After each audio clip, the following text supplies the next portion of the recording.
Hey guys, it's Jan Sharte and I'm back again with another video. So today we're going to be talking about my girl Beyonce and the new drop of her hair care line, Cécred. So if you're interested, stay tuned.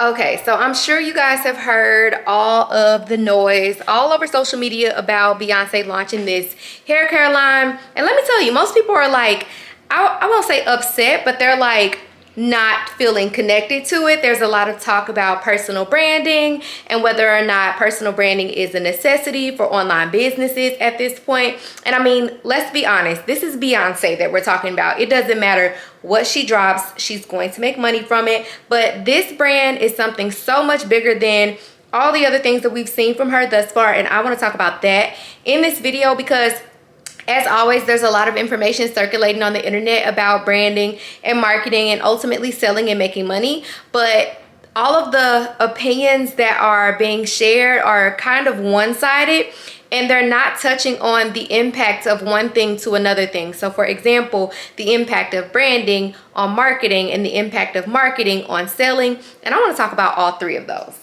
Okay, so we're going to talk about branding first because that is the talk of the town right now. There's a lot of people who are saying they don't feel connected to the brand. And what they're really saying is that they want to see Beyonce take her sew-in braids down. They want to see Beyonce showing her real hair, showing her nappy edges. They want to see her getting her hair washed. They want to see her in the salon. They want to see her using the products, right?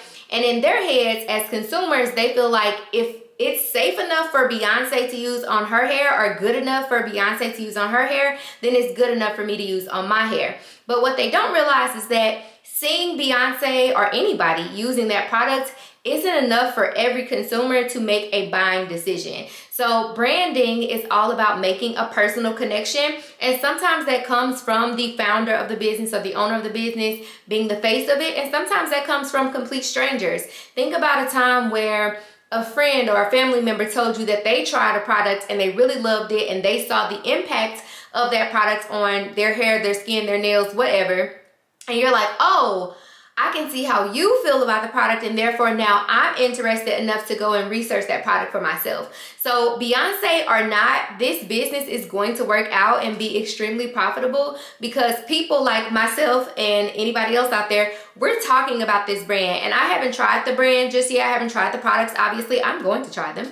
But regardless of whether or not we ever see Beyonce utilizing this product in real life, doesn't matter. So I really want you guys to understand that branding is all about emotional connections, and emotional connections can come in a multitude of ways. I'm going to put a video here that they recently posted on the Cécred Instagram profile, and it is a video of Beyonce talking. So she's talking about the brand. She's telling you all about like why they created it and how the ingredients and things like that have been tested on everybody, people with braids, people with curls, people with, you know, processed hair, so on and so forth.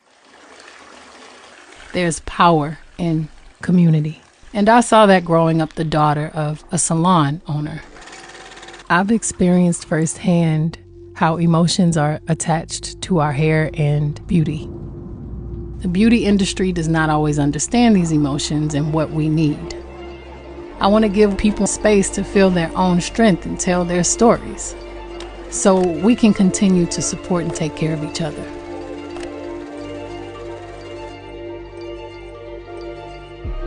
Cécred is all about sharing the knowledge, honoring traditions, and mixing it with technology and science.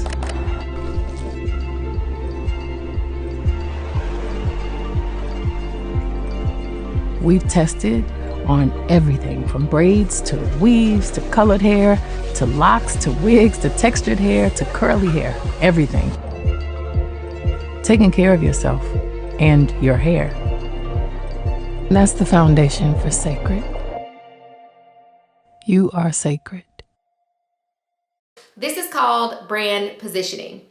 So brand positioning is really important as it pertains to business because it basically helps to position a business or a brand in the brains of consumers. It helps them to position it in comparison to something else. So think about the fact that right now there may be hair care products that you use, you know, every day or every week or every month or whatever, and you've been using them for some time because they do something for you. They give you some type of result, they give you some type of feeling. Well, now Beyoncé, through this voiceover on the video, is explaining to you information that may help you to say, that product that I already use doesn't do that. Or I don't know if that product does that, but I would like for the product that I use to do that. Or I don't even know what the story behind this hair care brand is or who the owner is. You know what? I'm going to actually look into this Cécred brand. So brand positioning is all about you having the words to back up the products that you have. A lot of times people choose random products, whether you sell clothing, shoes, accessories, hair care, skincare, hair extensions, so on and so forth. A lot of times we just choose random products because we think, oh, they look good, and therefore that should be enough to make people buy it. Like, I think about the fact that the packaging for Beyonce's new hair care is beautiful, but some people are not going to be impressed by that. They're like, what is this going to do for my hair? And so one step in branding is actually being able to talk about your product to create the credibility of the brand and the products that you chose, whether or not, again, if the brand owner or founder is in that content or not. So as a small business owner, if you're wondering, how do I position my brand in comparison to another? Well, you got to know what other hair care or whatever products, what other products people are already using and why they're using it. And that could be as simple as you, one, trying that product yourself, so buying from them, going through the buyer's experience yourself, but also reading the reviews, seeing what people are saying. Go to TikTok, search that brand's name and see if anybody's talking about it and see what they're saying about it. Pay attention to the words that they're using when they describe not only the shopping experience, but the product itself and how that product made them feel, whether good or bad. That literally gives you leverage as a brand owner to position your brand in a well thought out way in comparison to all of the other brands. Now, there's a ton that I could continue to say as it pertains to branding and the whole Beyonce scope of, you know, the internet. However, we got to move on to marketing so that we don't make this video too long. Okay, so like I said, whether or not Beyonce shows us herself using this product or not, and whether that makes you feel more connected to it, is not the most important element of business here, because marketing is what it's going to actually take to sell that product. So think about it this way. Let's say that Beyonce does in fact show up tomorrow with, you know, video upon video upon video of her taking her braids down from underneath her sew-in. She's washing her hair. We see her lathering the shampoo into her hair. We see her oiling her scalp. We get to see it, right? Okay, now you saw it. There are going to be some people who are like, okay, I believe that Beyonce is using this product and therefore I'm going to go buy this product. There's going to be some people that say, wow, that was really cool to see Beyonce in her natural state. I really love that authenticity. But I'm not spending $40 on a pair on some shampoo, or I'm not spending $265 for this bundle. And so guess what? That's where marketing comes into play. So a lot of people who have brands where they sell products or services, they wonder why people are showing interest in their products by way of, you know, going to the website. They're commenting on the post and saying, I love this. They're adding things to the cart, but they're not buying. This is where your marketing has to come into play. So there are a multitude of ways to market on the internet. Social media, outside of social media, marketing is what it's going to take to actually sell this product. So let's say that, you know, we've connected with Beyonce on a you know, more deep level. And now we're interested, but we're not interested enough to buy this product just yet. And it could be because of the pricing. It could be because we already have a product or a product line that we're already using. It could be because we don't really understand the ingredients and the benefits of the products and we don't know which ones would be best for us. That is where marketing comes into play. So here's a little screenshot of the quiz that is on Cécred's website. So this quiz asks a bunch of questions about your own hair health and what you believe to be true about your hair. And at the end of it, it makes suggestions for products that it thinks that you should use based off of your responses. It also puts those products into your cart and says, here's your customized cart. So from here, again, you might say, okay, now that I feel clear and there are answers to my questions about which products are right for me, the pricing still doesn't make much sense to me. So let's say that you have abandoned your cart. The hope is that, and I don't know if this is the case just yet, I actually need to test it and see. The hope is that you now go through an abandoned cart series. And the point of an abandoned cart series is to, one, remind you about the products that you left behind, but also to sell this product to you. So an abandoned cart series should not be one email, because the message in email number one may not be the message that you need as a consumer. One consumer may need a coupon code. Another consumer may need a full breakdown of these products and the ingredients. Another person may need another option. Somebody else may need to see some reviews.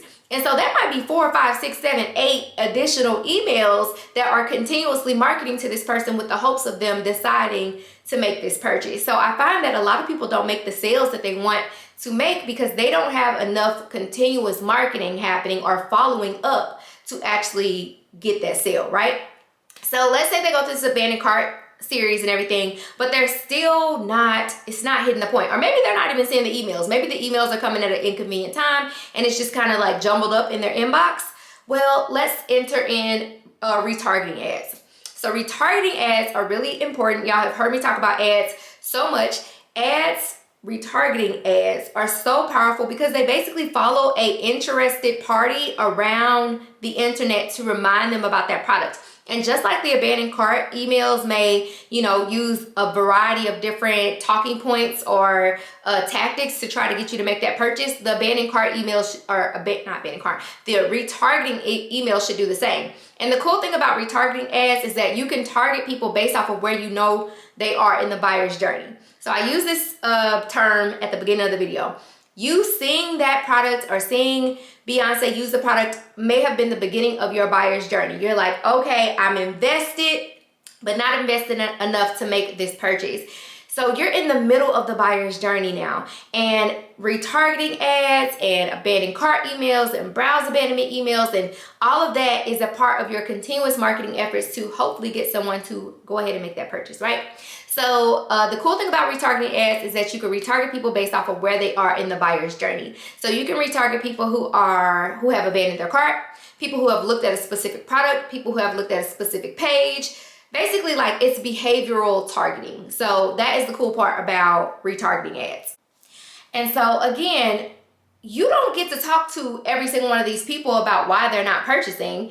Beyoncé herself and her team are not going to reach out to every single one of us individually who went to the website, who added something to the cart. They're not going to pick up the phone and call us to say like, hey, why you leave your cart behind? But they are going to send us abandoned cart emails. They are going to send us abandoned cart text messages. They are going to send retargeting ads our way.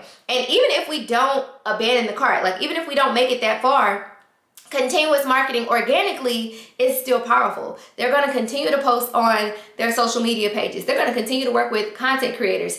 The bigger part I want y'all to know about this brand is that this brand it ain't really about us. Like, this is a salon brand. This is a brand or a hair care line that was created for people who understand hair care and who actually care about hair care. So another thing to even consider is in the positioning of this brand is it primarily for the average consumer, or is it primarily for the salon owner who is going to probably use these products on their clients' heads, and their clients are going to see the benefits of that product being used in their heads, and therefore they're going to go buy the product to use on themselves when they can't afford to or when it's inconvenient to go to the salon. There are a lot of ways that this whole shebang could go, and again, it ain't got that much to do with Beyoncé. So content creators, influencers, hairstylists, all the hair influencers on YouTube, I guarantee you, we're about to see them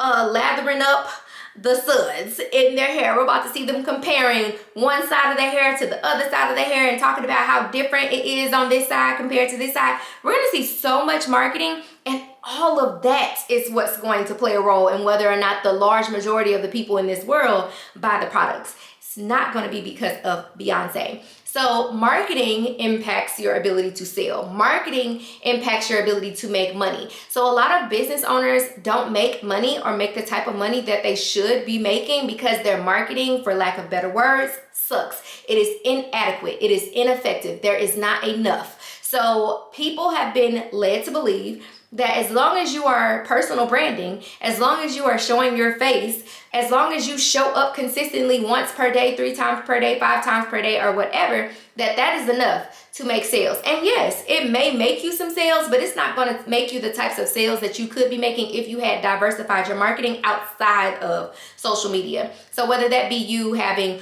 multiple lead magnets, for example, on the Cécred website, they had a pop-up that told me to put in my email address, and then secondly, it asked for my phone number. So that's already 2 potential ways that they can market to me.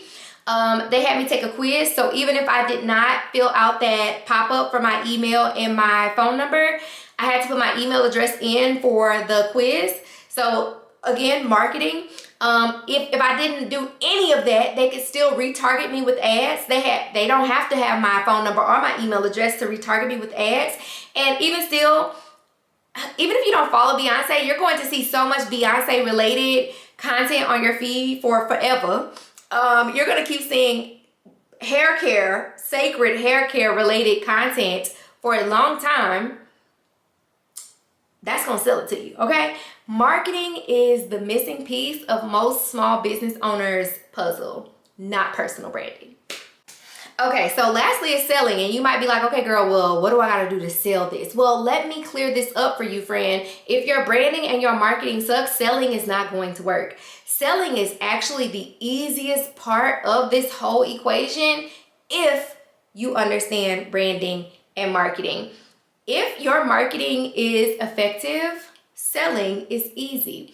And selling can come from you directly. It could come from affiliates. It could come from influencers. It could come as a result of UGC creators. It is all about you making sure you check the boxes of, those objections that people had and the questions that they had and the concerns that they had, the pricing, all that stuff. You're just giving them enough options to say, okay, you have alleviated all my worries and I am now ready to give you my money. So as long as you're doing the marketing, the selling should be a breeze. So what I want you to know is that selling can happen through words. It could come as a result of content or visuals. It could come from you. It could come from a family member. It could come as a result of an influencer, a content creator, an affiliate, whomever, right?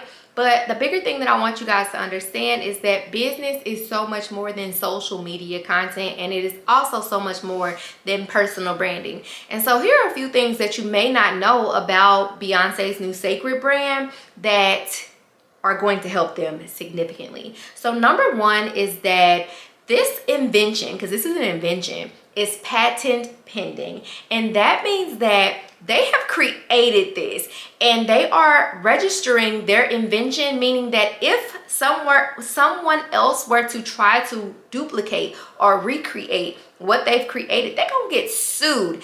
I foresee a lot of checks coming Beyonce's way, not just because of the product itself, but because they can now sell their invention to other hair care brands. So, let's say that all this content comes across the internet of us talking about how this product impacted our hair, so on and so forth. There are going to be other hair care brands that come along that still want to create their own, formula, but they're gonna be like, hey, Beyonce, hey, Cécred, can we license your formula?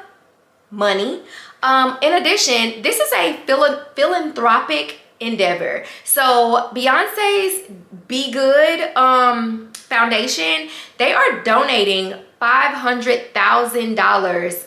I don't remember if it's a year or a month or a quarter. I'm gonna say a year.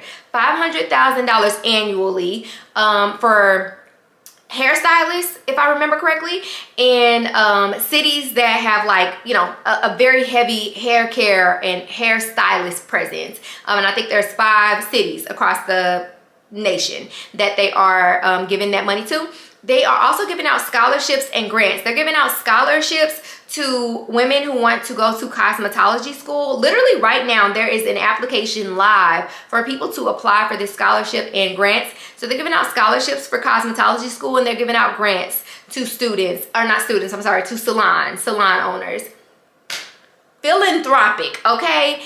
In addition to that, all of the testing that they did for this brand, it goes to show you that they actually care about the health of hair. This is not a case of like a, let's see how this does for the next year, and if it works, it works. If it doesn't, it doesn't. Beyonce put her own money into this. This is not a, I got an investor here and I got an investor there and I got an investor there type of endeavor. This is Beyonce's money on the line. This is something that she sees as being an extreme investment into her personal brand, into her life, into her the longevity of her lineage. Okay, not to mention she was already rich to begin with, so that's that. But there are so many other things wrapped up in the launch of this brand that have nothing to do with Beyonce and have so much to do with the hairstylists in this world, the future hairstylists in this world, so much to do with small business ownership. They're giving money to others, to salons. Why? Because Beyonce's mother was a salon owner. Beyonce's mother was a hairstylist, or is a hairstylist. I don't know if she still would call herself a hairstylist. I don't know. But there's so much wrapped up in the story of this brand, and y'all are focused on this girl putting some oil in between her braids. Please. So I wanted to make this quick video to just briefly explain the other details of business that need to be considered, because the gurus of the internet, the gurus of Instagram and TikTok are really making me upset. And they're just hitting on this one part, and y'all are taking it and running with it, and there are so many other things to consider, and I want to teach all those things. Yeah, I hope you guys enjoyed this quick video. If you want to learn more about business case studies, more about branding, marketing, selling, all those things, obviously like, comment, and subscribe to my channel, but also subscribe to my newsletter where I send out a weekly email with business tidbits and tactics and tools, some behind the scenes of the things that are happening in my business case studies like this. And if you want to learn how to brand your business, market your products, and sell them, click the link in the description to learn more about my program where I teach you how to do all of that for your business in particular. As always, comment, let me know if you have any questions. Let me know what you thought about this video, what you think about Beyonce's hair care drop or hair care launch. And as always, I'll talk to you guys in the next video. Bye.